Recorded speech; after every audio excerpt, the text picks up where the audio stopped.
The state of our health, something we strive to improve and maintain, but sometimes inadvertently destroy.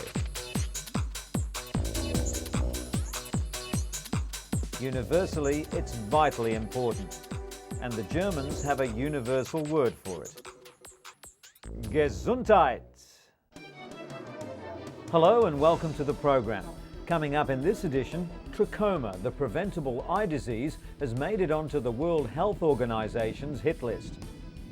This bacterial illness has already blinded 6 million people and infected 150 million more throughout the developing world. Scientists have discovered a new means of detecting when a person is lying, which could revolutionize the security industry. During the test, a high-definition thermal imaging camera scans a person's face to see if they blush at all the wrong times.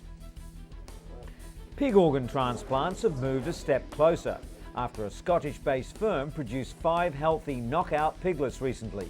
These young critters have literally had the gene responsible for organ rejection knocked out of their genetic makeup. And due to improper sanitation, slum residents in Kenya often throw human waste into rivers. The flying toilet phenomenon will hopefully come to an end when enough money is raised to build hygienic facilities.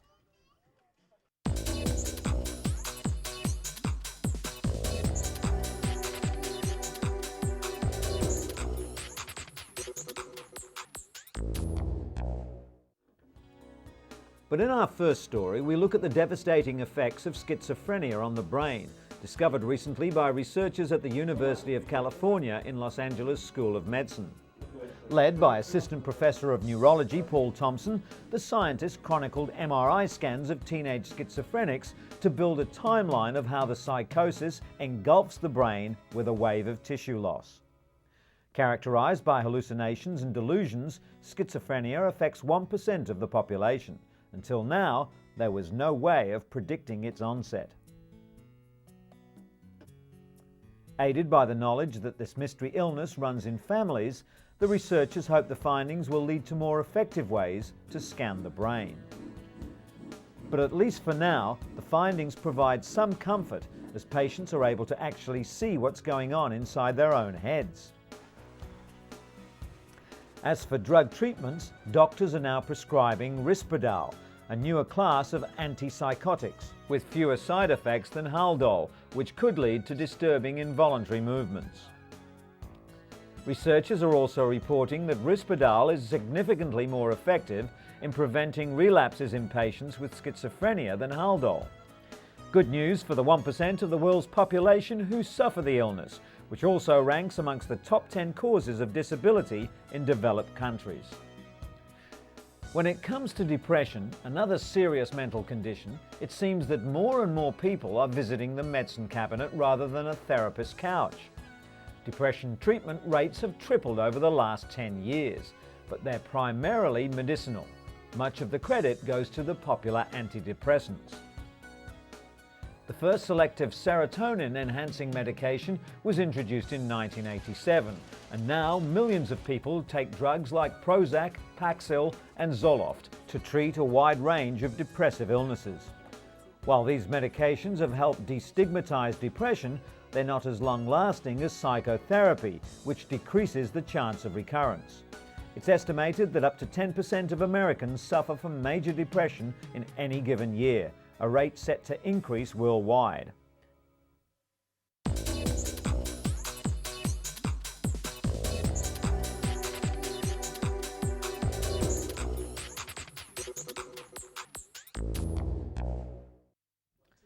The microscopic translucent worm C. elegans is famous for being the first animal to have its whole genetic blueprint identified. Southampton scientists are using it as a model to see how the drug ivermectin works on another worm, the parasitic variety that causes river blindness. The disease affects more than 20 million people in Africa and Central South America. It's transmitted from person to person by a small black fly that bites like a mosquito. The fly releases a parasite into the skin of its victim, which eventually destroys the optic nerve.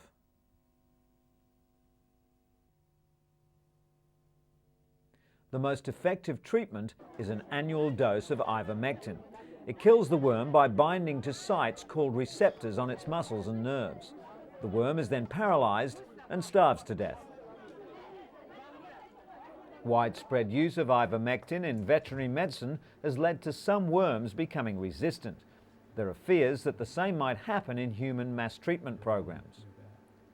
By building up a picture of how C. elegans works, scientists hope to increase our understanding of how to treat and eradicate one of the developing world's most debilitating diseases.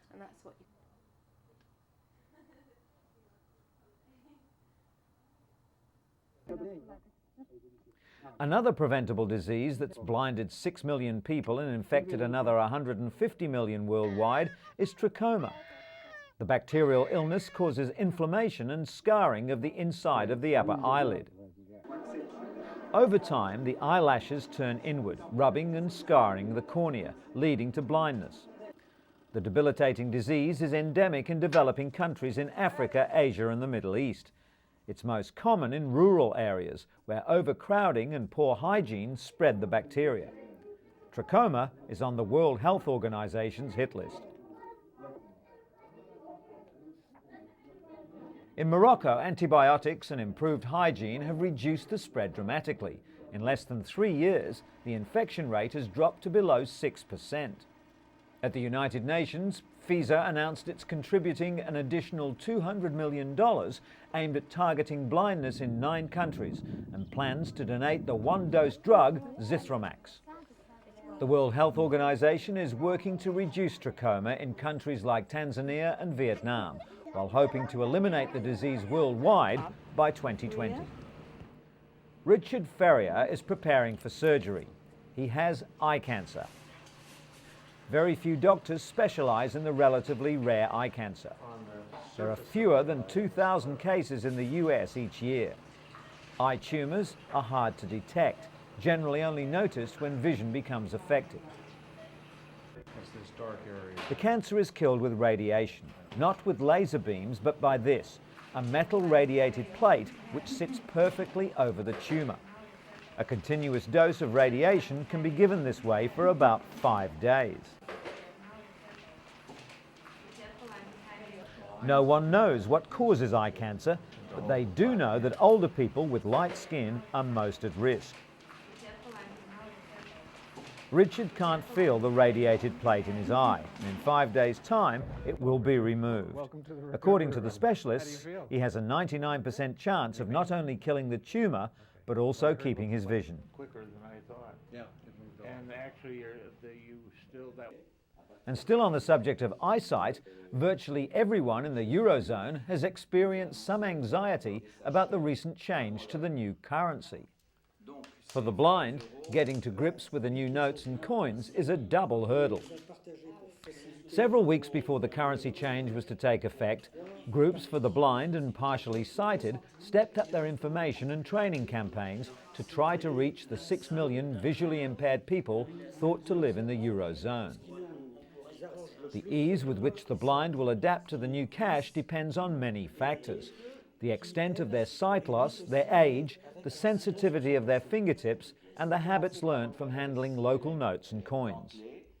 At this training session, organised by the AVH Charity for the Blind, people were introduced to the new cash using one-sided dummy euro notes and coins provided by the European Central Bank. The coins are divided into 3 groups of similar design, with markings along the circumference edge, such as grooves, alternate smooth and serrated milling. Stars and letters also help with recognition using a process of elimination. The European Central Bank and various national blind organisations have also designed euro testers, plastic euro aids with braille. To identify notes, the euro tester must be bent in half. The note is then inserted and the section of note now sandwiched between plastic is bent back over. The height to which it comes against the plastic corresponds to its worth in Braille.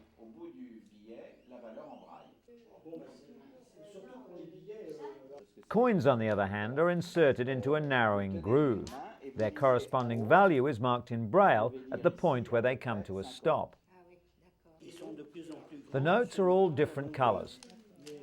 They use large print for the denomination, and the position of the metal foil also differs. The European Blind Union also advises the use of wallets with several sections for notes and coins as an invaluable tool for blind people. This should reduce the initial confusion until people have had a chance to get used to the new currency.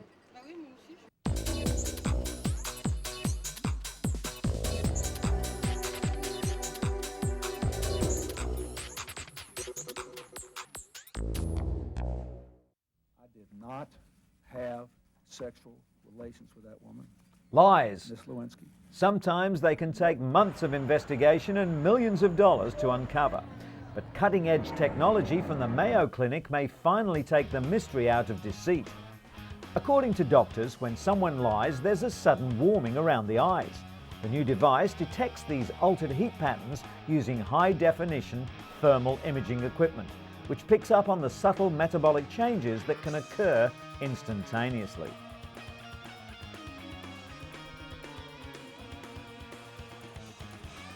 Clinical trials using a mock crime scenario correctly detected lying 83% of the time. The next step is to develop even smaller cameras and determine if they are as accurate. Scientists at the Mayo Clinic believe that in time, their lie detector will have many practical applications in the security and law enforcement industry, such as at airports and border checkpoints. In theory, blood should rush to the eye area of liars like mini uncontrollable hot flushes, while the innocent remain coolly and calmly unaffected. The system was first used to examine metabolic rate, but suddenly researchers realized that it was so sensitive it could detect fearfulness. As soon as that was confirmed, they decided to see if it could detect lying as well. Experiments in which 20 people were randomly asked to stab a mannequin, rob it of $20 and then profess their innocence showed the technique to be as effective as any existing polygraph test. The thermal camera correctly identified 90% of the true innocents. While polygraph tests have long been considered too slow and cumbersome to be used for airport security, thermal imaging cameras might be a practical and reliable alternative. New technology has also come to the aid of cystic fibrosis sufferers who've been unable until now to travel far from home. CF patients like Kristen McFall are using a new medical device to fight the deadly disease. She's now able to live by herself and not depend on others for treatment. The airway clearing device is called the vest, and it helps clean the lungs of excess mucus by oscillating the chest wall repeatedly. Melody Green has had 2 double lung transplants. Unlike most transplant patients, she underwent daily chest physiotherapy to keep her lungs functional, but with the vest, it was no longer necessary. Of all the lungs donated each year, only 12% have actually been usable, but the vest was modified recently to ensure the organs were kept in optimal condition even before transplantation, and that means that more lungs will be available for patients like Melody. And an English company is offering drowsy drivers a quick fix solution to keep them alert and safe on the roads. The British Oxygen Company claims that a blast of oxygen is enough to wake the body. A driver simply pulls over for a moment and with the canister provided sprays some pure oxygen into their lungs. According to AAA, drowsy driving is to blame for 100,000 serious crashes and up to 2,000 deaths every year in the US. Oxygen does provide the body with energy, but no study has shown that it can keep a tired driver alert. Robert Sinclair from the American Automobile Association believes there's no alternative to sleep. It only takes a second or two of what's called microsleep to spin off the road. Despite the warnings, the oxygen canister will soon be on sale at a cost of $5 a can.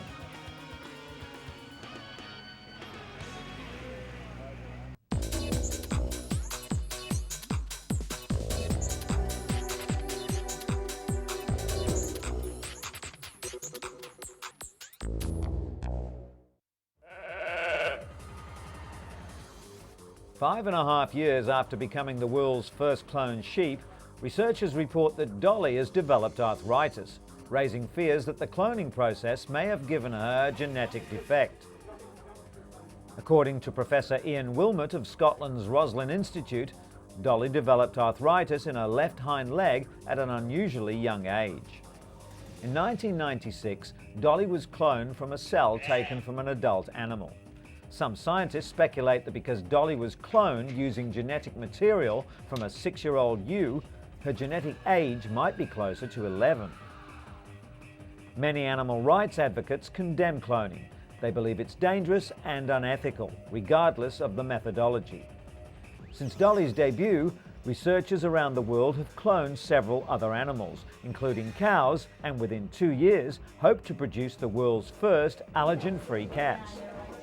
PPL, the company responsible for creating Dolly, has enjoyed continued success as well. Their cloned piglets represent a major step towards producing animal organs and cells for use in human transplants. The so-called knockout pigs have their alpha-1,3-galactosyl-transferase gene inactivated. The gene normally leads the human immune system to reject pig organs within minutes.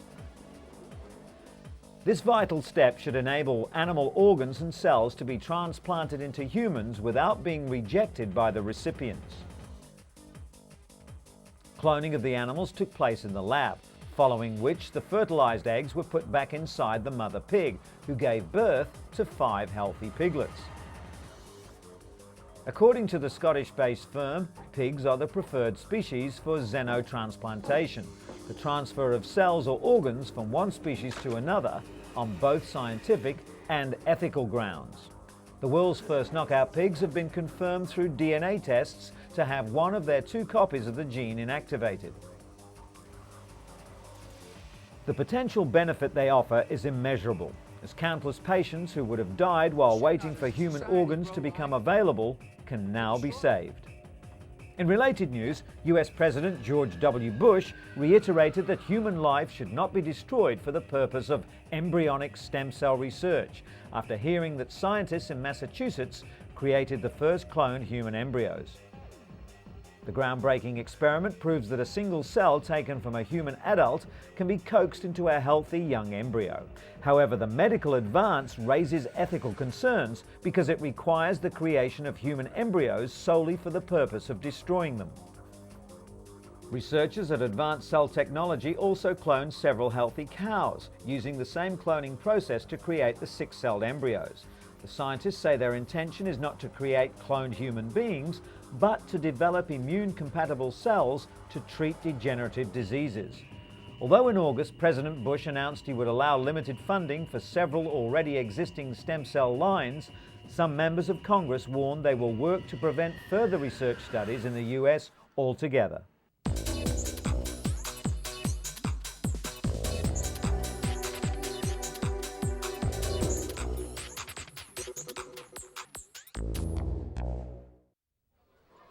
Slums are a normal part of city life in much of Africa.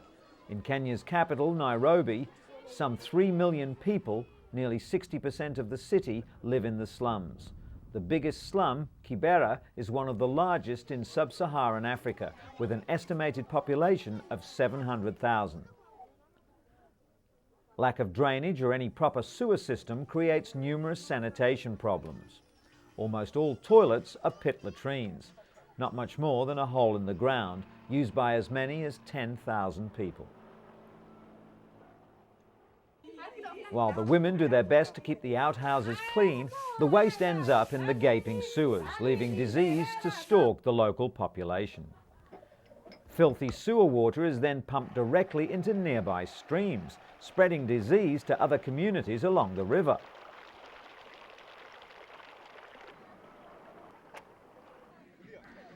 But the flying doctors from the African Medical and Research Foundation, or AMREF, have come to save the situation through an intensive health campaign aimed at improving the water and sanitation in the slums. A marathon race organised by AMREF, which attracted nearly 200 runners, many armed with toilet brushes, was run through the city streets in the Kenyan capital in aid of collecting money to build good, clean toilets for the slum dwellers. $100,000 was the target that the organisers were aiming for in order to build over 300 toilets. Currently, there's one toilet for every 10,000 people, so the additional facilities will come as quite a relief. And although he didn't enter the unusual race, Kenyan marathon runner Paul Tergat and his family were on hand to support this worthy cause. One practice that AMREF hopes to stamp out is an unpleasant phenomenon known as the flying toilets. With so few loos available in these parts, locals have been known to tie up their waste in plastic bags and then hurl the bags as far away as they can. The plastic projectiles invariably end up in rivers or in neighbouring compounds and are a serious health risk. Being hit by a flying toilet isn't much fun either.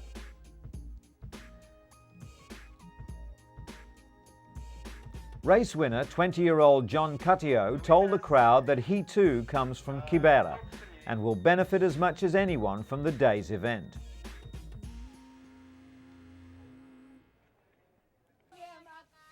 As the campaign to eradicate flying toilets in the slums continues, it's hoped that the slum dwellers will soon be able to do away with the practice completely and enjoy better health and sanitation for themselves and their families. And while we're on the subject, some 200 delegates from Asia, Europe and North America took their seats recently at the World Toilet Summit in Singapore. It's something people use every day, but organisers hope to bring the taboo topic out of the water closet by swapping ideas on design, public education and sanitation.